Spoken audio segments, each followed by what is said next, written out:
Мен бүгүн көтөрө турган маселе чындыгында бүгүнкү азыр ошо күз айлары жыйын теринге байланыштуу. Дыйкандарыбыз кайрылуу эле. Чындыгында эми мамлекетибиз ушул агрардык өлкө болгонуна байланыштуу элибиздин көпчүлүк бөлүгү бул дыйканчылык менен алектенет да.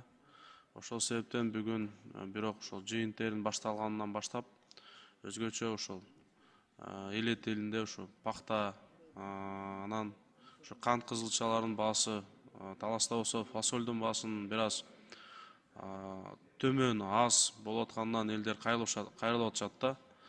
Ошол боюнча бүгүн чындыгында мына дыйкандарыбыздын 6 ай бою кылган мээнети, баягы кылган эмгеги акталбай турган бир коркунуч турат астыдачы. Ошол боюнча Алмаз Акынжанович Минсельхоз мененби, өкмөт мененби бир бирдиктүү чараларды жүргүзсөңүздөр. Себептенде мен ушу конкреттүү 1-2 сунуштарды айтат элем бул жердечи. Эми пахтаны мисалы түз экспорт кылсак, ортодогу баягы ортомчуларды азайтып, бүгүнкү күндө мына биз көбүнчөсү Турцияга, Россияга, Иран өлкөлөрүнө бүгүнкү күндө экспорт болуп келет да. Ушу боюнча биз келгенден бери бир топ макулдашуу согласованияларды өткөздүк.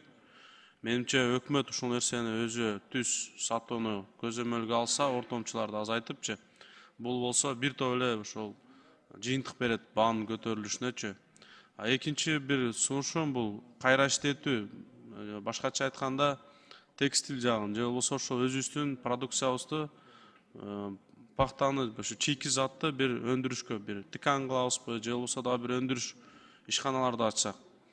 Анан бул дагы баанын жогорулашына бир топ шарт түзөт да. Анан эл аралык ушул келишимдерди жылдын башынан, мисалы 25-жылдан ким мисалы биздин пахтага же ошо кант кызылчасына кызыктар болгон өлкөлөр менен алдын ала багы договорлорду, согласованияларды түзсөк, ошондо бир топ эле дыйкандардын багы мээнети акталып, баасы бир аз көтөрүлүп калмак да.